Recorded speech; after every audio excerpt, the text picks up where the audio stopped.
दोस्तों नमस्कार, स्वागत है आप सभी के। अगर फिर से आई चलते हैं उत्तर प्रदेश हुआ की ताजा खबरों की ओर। लेकिन उससे पहले अगर आपने अभी तक इस चैनल को सब्सक्राइब नहीं किया तो सब्सक्राइब कर लें, जिससे कि आपको उत्तर प्रदेश हुआ की ताजा खबर रोजाना मिलती रहे। पहली खबर, नरसिम्हानंद ने कहा कि इस्लाम कोई धर्म नहीं, अपराधियों का एक गिरोह है। ये भी कहा कि हिंदू समाज को महमूद मदनी के बयान को गंभीरता से लेना चाहिए।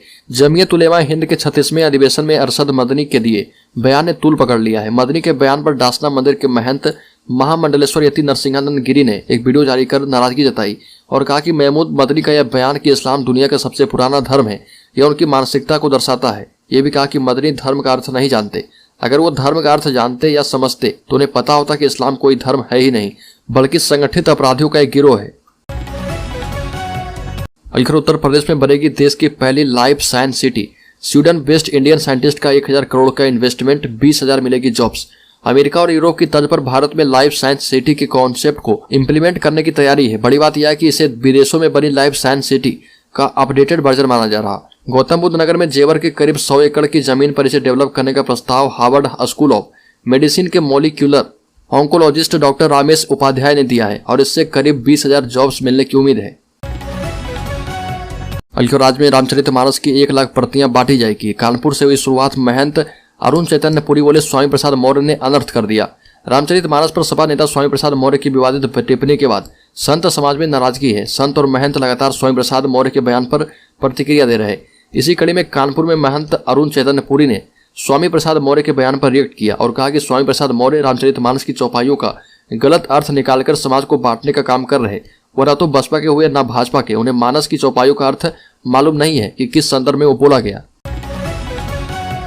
अलीगढ़ राज्य में अब जल्द होगी ग्राउंड ब्रेकिंग सेरेमनी। अभिभावकों के लिए रोजगार की असीम संभावनाएं हैं। बच्चे भी देंगे रोजगार। यूपी में ग्लोबल इन्वेस्टर समिट 2023 कराने के लिए 6 महीने तक दिन रात एक कर देने वाले अवस्थापना एवं औद्योगिक विकास आयुक्त ने कहा कि अब प्रदेश के युवाओं के लिए अपार संभावनाएं हैं और पूरे आयोजन को लेकर वार्ता की। ग्लोबल इन्वेस्टर समिट 2023 में 33.5 लाख करोड़ रुपए के निवेश करार के बाद सरकार जल्द ग्राउंड ब्रेकिंग सेरेमनी आयोजित कर इन करारों को धरातल पर उतारेगी और जैसे जैसे यह सेरेमनी होगी वैसे वैसे प्रदेश के युवाओं के लिए रोजगार की असीम संभावनाएं बनेगी। समिट के सफल आयोजन के लिए बीते 6 माह तक दिन रात एक करने वाले अरविंद कुमार ने ये बात कही। अलीगढ़ पीएम मोदी के संसदीय क्षेत्र वाराणसी में बनेगा अंतर्राष्ट्रीय स्टेडियम। खर्च से लेकर हर खासियत मिलेगी। यूपी को एक और अंतर्राष्ट्रीय स्टेडियम का तोहफा जल्द ही मिलने वाला है। पीएम मोदी के संसदीय क्षेत्र वाराणसी में 350 करोड़ की लागत से 30,000 लोगों की क्षमता वाले इंटरनेशनल स्टेडियम के लिए 121 करोड़ रुपए में जमीन की खरीद की जा चुकी है। जल्द इसका निर्माण शुरू हो जाएगा। खेलों को बढ़ावा देने के लिए यूपी खेल प्राधिकरण भी बनाया जाएगा। साथ ही वाराणसी में बास्केटबॉल, कई अन्य जिलों में कुश्ती, रेसलिंग को बढ़ावा देने के लिए भी करार किया गया है। जीआईएस के दौरान उत्तर प्रदेश में खेल क्षेत्र की निवेश क्षमता का भी अध्ययन किया जाएगा। अलीगढ़ राज्य के मुख्यमंत्री योगी आदित्यनाथ ने किया G20 का शुभारंभ। कहा कि भारत की विरासत का प्रतिनिधित्व करता है उत्तर प्रदेश। उत्तर प्रदेश के मुख्यमंत्री योगी आदित्यनाथ ने G20 सम्मेलन का शुभारंभ किया है। इस दौरान मुख्यमंत्री ने सेंट्रल होटल में आयोजित प्रदर्शनी का भी उद्घाटन किया। इस अवसर पर बोलते हुए मुख्यमंत्री ने कहा कि भारत का सबसे अच्छा जल संसाधन उत्तर प्रदेश के पास है। सबसे बड़ी आबादी वाला राज्य होने के नाते सबसे अधिक युवा शक्ति उत्तर प्रदेश के पास मौजूद है। वैश्विक मंच पर भारत की प्रतिष्ठा को बढ़ाने में पीएम मोदी ने दुनिया के सभी देशों के साथ मिलकर बड़ी भूमिका निभाने का काम किया है। योगी ने कहा कि प्रदेश के 15 करोड़ लोगों को हम अनाज उपलब्ध करा रहे, पारदर्शी व्यवस्था के साथ ही नागरिकों के जीवन में परिवर्तन लाने का काम कर रहे। साथ ही कहा कि 2 करोड़ 7 लाख किसानों को प्रधानमंत्री सम्मान निधि मिल रही है। अलीगढ़ राष्ट्रपति द्रौपदी मुर्मू लखनऊ पहुंची। राष्ट्रपति ने ग्लोबल इन्वेस्टर समिट के समापन कार्यक्रम को संबोधित किया और कहा कि यूपी एक जिला एक उत्पाद के निवेशकों के लिए आकर्षण का केंद्र बन गया है। प्रदेश का लघु और मध्यम उद्योग देश के आर्थिक विकास में अहम भूमिका निभाएगा। राष्ट्रपति द्रौपदी मुर्मू ने कहा कि मुझे बताया गया कि ग्लोबल इन्वेस्टर समिट के माध्यम से यूपी में भारी मात्रा में निवेश आ रहा। इस समिट सही मायने में निवेशकों का महाकुंभ है। द्रौपदी मुर्मू ने कहा कि इस तरह के आयोजन से यूपी को एक नई पहचान मिली है। देश का सबसे बड़ा प्रदेश होने के साथ अर्थव्यवस्था में भी यूपी का सबसे बड़ा योगदान है और यहाँ का किसान हमारा अन्नदाता है। यूपी भारत की ग्रोथ इंजन की भूमिका निभाने में सक्षम है।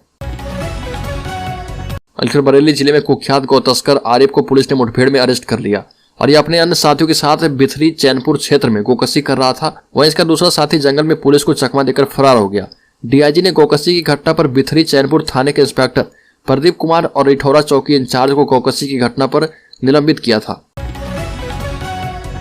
अलीगढ़ राज्य के सहकारिता मंत्री गोविंद सिंह का स्वामी प्रसाद मौर्य पर हमला। कहा कि रामचरितमानस पर टिप्पणी करने वाले बाबर की संतान है, इन्हें जनता सबक सिखाएगी। योगी सरकार में सहकारिता मंत्री गोविंद सिंह ने रामचरितमानस पर टिप्पणी करने वालों को बाबर की संतान कह डाला और कांग्रेस के सांसद राहुल गांधी और सपा सुप्रीमो अखिलेश यादव को राजनीति के लिहाज से नासमझ बताया।